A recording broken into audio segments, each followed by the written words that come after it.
আপনাকে আমি মোস্তফা আজহারী, আমি আপনার কাছে একটা জানতে চাই, আপনি কি মনে করেন যে এখানে থানার গাফিলতি ছিল?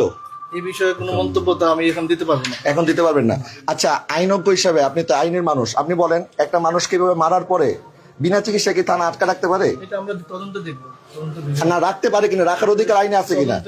মনে করেন উনি রাখে নাই, আমি জিজ্ঞেস করতেছি রাখার অধিকার আছে কিনা, এবং অধিকার আছে কিনা আইনের মানুষ হিসেবে বলেন, আইনে আছে কিনা বলেন না, তদন্তে বের হয়ে আসবে। আচ্ছা, যারা এই হত্যাকাণ্ডের সাথে জড়িত তাদেরকে কি এখন পর্যন্ত আপনারা শনাক্ত করছেন? আমরা তো মাত্র অভিযোগ পেলাম, আমরা দেখি। আচ্ছা, তো কালকে সাথে সাথে তাকে গ্রেফতার করলেন, আর আজকে এত সময় হয়ে গেল এখনো তাদেরকে গ্রেফতার কেন করলেন না? অভিযোগটা পাইছি, আমরা তদন্ত কালকে কারা অভিযোগ দিছিল? কালকে তো কেউ লিখিত অভিযোগ দেয় নাই। আচ্ছা, একটু প্লিজ না, আপনারা আউটসাইড করেন, আমি কথা বলতেছি তো।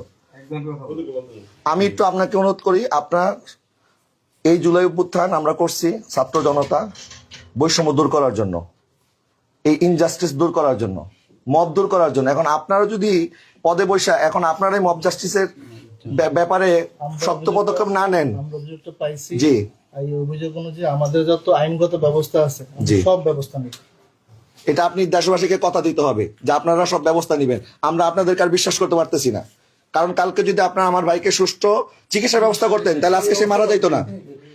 আপনারা আইনের মাধ্যমে আপনারা, আমি বলি হ্যাঁ দাঁড়াও, তাকে কথা কেউ বলবেন না, তাকে চিকিৎসা দিয়ে কোর্টে তুলে তার বিরুদ্ধে যে অভিযোগ আছে এটা তদন্ত হবে, তারপরে আদালত বিচার করবে যে তার জেল হবে না ফাঁসি হবে না কি হবে, তাই না? কিন্তু আপনারা এখন দোষ দিতেছেন, পুলিশ বলতেছে ডাক্তার ঠিকভাবে আমাদেরকে প্রেসক্রাইব করে নাই, ডাক্তার বলছে যে কোনো অসুবিধা নাই, শুধুমাত্র তারে কয়েকটা ব্যথার ওষুধ দিয়ে ছেড়ে দিছে। এরপরে আপনারা বলতেছেন যে এখন আবার ভিতরে একজন বলতেছে যে আদালত তিনি কেন বললেন না যে তাকে সুস্থ দেওয়া হোক। এখন ম্যাজিস্ট্রেটের বিরুদ্ধে এরা বলতেছে, আবার এখন ম্যাজিস্ট্রেটের সাথে তো আমি কথা বলতে পারি নাই, কারাগারের লোক হয়তো বলবে যে পুলিশ এই করছে। এখন এই যে আপনারা যে আমাদেরকে হাইকোর্ট দেখাচ্ছেন যে এখান থেকে সেখানে, সেখান থেকে সেখানে, আমরা কোথায় যাব বলেন?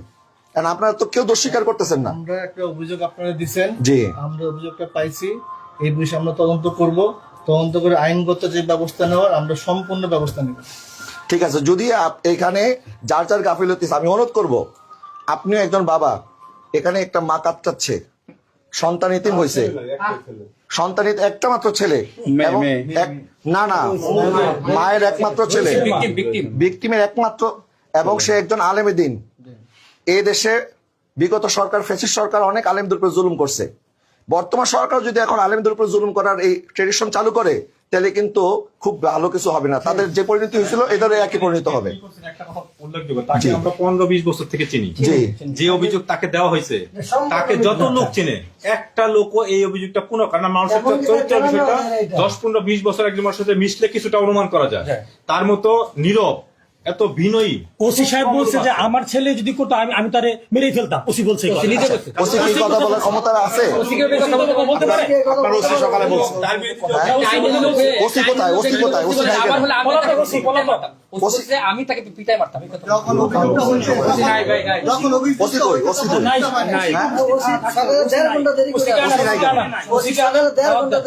না, ওসি সাক্ষাৎ কেন দরকার আছে? ওসি কোথায়? ওসি নাই কেন? একটা অভিযোগ দিচ্ছি, আমরা অভিযোগ অনুযায়ী তদন্ত করব, আমাদের আইনগত যত ব্যবস্থা আছে আমরা সব ব্যবস্থা নেব। আপনি তো প্রত্যেকবার এটাই বলতেছেন। হ্যাঁ, আমি এটা তো তাহলে ওসির নাম ঢুকাই দেন ভিতরে, সবাই তো এটাই বলে, নাম ঢুকাই দেন। ঠিক আছে, এই ব্যক্তিকে হ্যাঁ ঠিক আছে, এই ব্যক্তিকে মারছে কে? মারছে সবাই মিলে মারছে, জনগণ মারছে, জনগণ না, যে 2-4 জন মারছে, মারার পরে অবহেলা করছে, এরাও দোষী। আমরা ওই ব্যবস্থাটা নিচ্ছি। ঠিক আছে, আমরা ঠিক আছে, ঠিক আছে, ওকে। আমরা শোনেন, কালকে অভিযোগ দায়েরের সাথে সাথে তারা গ্রেফতার করতে আপনারা 1 মিনিট বিলম্ব করেন নাই। এখন আমরা অভিযোগ দিয়ে গেলাম, তদন্ত ছাড়াই বলতেছে সে বলৎকারী। ওসি সাহেব কিভাবে বলবে? আচ্ছা শোনেন, আচ্ছা শোনেন, আর একটা জিনিস আমি একটা কথা শেষ করি। শোনেন, যদি আমরা অভিযোগ করার সাথে সাথে এখন যদি তৈরি গতিতে আজকে রাত্রের মধ্যে তাদেরকে গ্রেফতার না করেন আপনারা, কালকে ঢাকা শহরে কি হবে, সারা বাংলাদেশে কি হবে, সেটার জন্য আপনার প্রস্তুত, আপনাদের দায়ভার নিতে হবে, এটার দায়ভার আপনাদের নিতে হবে। কালকে একটা আলেমকে গ্রেফতার করতে আপনার 1 মিনিট সময় নেন নাই, আর আজকে এত প্রমাণ থাকার পরেও, ভিডিও থাকার পরেও আজকে তার লাইভের মধ্যে সে আইসা বলছে আমি ইহুদি, আমি নাসারা, আমি দোষী। এটাকে একটা মানুষ কোনো লাইভে এসে বলে? কত নির্যাতন করলে একটা মানুষ লাইভে এসে তারা বাধ্য করছে এই কাজটা করার জন্য। যারা যারা করছে এদেরকে যদি আজকে আপনার মধ্যে সেটাই তো তারাই তো করছে, তারাই করছে। এটা যদি তাৎক্ষণিক আপনারা রেপিড অ্যাকশন না নেন, তাহলে আমরা স্বরাষ্ট্র উপদেষ্টার সাথে কথা বলে এই থানা সহ আরো যারা যারা এটার সাথে জড়িত তাদের ব্যাপারে কিন্তু আমরাও ব্যবস্থা নিতে পিছপা হব না। সেই জন্য লাইভের ব্যাপার থেকে প্রমাণিত হয় যেটা বলৎকারের জন্য না, অন্য কোনো উদ্দেশ্য ছিল। এবং 26 তারিখ আমাদের ঢাকা যে মহাসমাবেশ হয়েছে ইসরায়েলদের বিরুদ্ধে গাজার মুসলমানদের পক্ষে, সেখান থেকে আসার সাথে সাথে ভারতের বিরুদ্ধে ভারত মিয়ানমার এবং ইসরায়েলিরা যে, আপনারা কেন কথা ইন্টারাপ্ট করেন, আমাকে কথা বলতে দেন। গাজায় মুসলমানদের পক্ষে ফিলিস্তিনের যে গণহত্যা চলতেছে, ভারতের মধ্যে মুসলমানদের উপর যেই অত্যাচার চলতেছে, মিয়ানমারের মধ্যে অত্যাচার, তার প্রতিবাদে আমরা যে সংহতি সমাবেশ করলাম, সেখান থেকে আসার পরই কেন তার সাথে এমন আচরণ করলো? এটা তো 2 মাস আগের ঘটনা, তারা যেটা বলতেছে। তো 2 মাস পর্যন্ত তারা কোথায় ছিল? 2 মাস পর্যন্ত তারা তদন্ত না। জি, আমি কিন্তু আপনাকে বিশ্বাস করতেছি, প্লিজ এটা আপনি একজন মানুষ হিসেবে সত্যের পক্ষে থাকবেন ইনশাআল্লাহ। হিসাবে আমি আপনার প্রতি কৃতজ্ঞ থাকবো যদি আপনি দায়িত্ব নেন।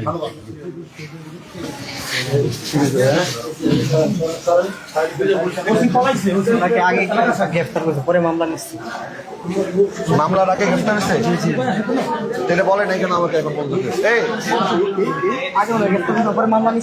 মামলা সিস্টেম মামলা হয়েছে আগে না গ্রেফতার করছে আগে? গ্রেফতার আগে মামলা পরে। না গ্রেফতার আনছে পরে মামলা করা, আগে গ্রেফতার হয়েছে পরে মামলা নিছে তারা। আগে কেন আছে? মামলা ছাড়া গ্রেফতার করছে কেন? এই তো গ্রেফতার করছে পরে মামলা দিছে। 12 জন মামলা দিছে। এখানে এই যে এখানে একটা আছে। দেখি কোথায় আছে? এখানে একটা আছে। এই যে এই জায়গার মধ্যে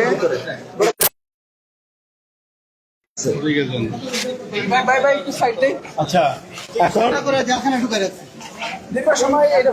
আমরা রাহিম ভাই আমাদের জানাজার পরে এই যে সময়টুকু, এর বেশি আমরা সময় দিব না। জানাজার পরে এর মধ্যে যদি মামলা রুজুর কোনো সংবাদ না আসে, আমরা মহাসড়ক আটকাবো। ঠিক আছে, এর মধ্যে রুজু না হলে মহাসড়ক আটকাবো। গ্রেফতার করতে হবে। ওই এলাকায় যাব আমরা। এই তো মহাসড়ক ছাড়বো না। আমরা ওই এলাকায় যাব। হ্যাঁ, আসামি গ্রেফতার না হলে ওই এলাকা না, মহাসড়ক ঘেরাও। গাজীপুর মহাসড়ক বাদ মাগরিব রইসুদ্দিনের শহীদ মাওলানা রইসুদ্দিনের জানাজার নামাজ কোথায় হবে?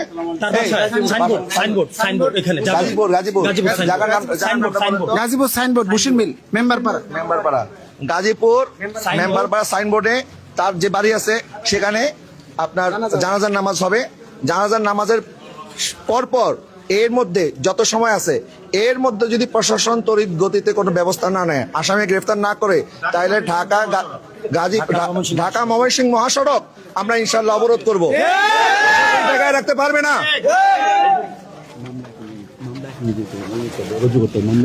মামলা এখনই রুজু করতে হবে, এখনই রুজু করতে হবে। জানাজার নামাজের শেষ হওয়ার আগে আমরা এখানে আছি, আমরা এখান থেকে যাব না, আমরা তো জানাজা ওখানে মাগরিবের পরে কাছাকাছি আছে। কোনটা আমরা বলা আছে, সব বলা আছে। এখন এটা ওনাদের দায়িত্ব, ওনারা করবে। কালকে যদি ওরা তড়িৎ গতিতে তারা গ্রেফতার করতে পারে, আজকে কেন পারবে না? এখন গ্রেফতার করতে হবে। এবং জানাজা নামাজের আগে যদি আসামিদেরকে গ্রেফতার করে জেল হাজতে না ঢুকায়, তাহলে ঢাকা ময়মনসিংহ মহাসড়ক অবরোধ করা হবে। এবং শুধু ঢাকা ময়মনসিংহ অবরোধ নয়, সারা বাংলাদেশে আমার কুমিল্লার বাইরে যারা আছেন, চট্টগ্রামের বাইরে যারা আছেন, সিলেটের বাইরে যারা আছেন, ঢাকা এবং আশেপাশে যে সমস্ত ভাইরা আছেন, আমরা যদি ঘোষণা দেই, আমরা ঘোষণা দিলে আপনার সারা বাংলাদেশের রাস্তা অবরোধ করার জন্য প্রস্তুতি নিতে থাকেন, বিচার না হওয়া পর্যন্ত। এটা আমাদের ভিকটিম মারা গেছে, আর কোনো তদন্তের দরকার নেই। এখনই মামলা রুজু করবে, এমনকি মামলা ধারা বসে আমাদেরকে কপি দিবে। আসামি অ্যারেস্ট করতে হবে এখনই। তদন্ত আবার কিসের তদন্ত? আবার আসামি গ্রেফতার করতে হবে তাড়াতাড়ি। লাইভ ভিডিও আছে, তদন্ত কি আবার? সমস্ত কিছু প্রমাণ আছে, সমস্ত কিছু প্রমাণ আছে। তারপরে তো তদন্ত করবে। পরে আগে আসামি গ্রেফতার করতে হবে। ধন্যবাদ।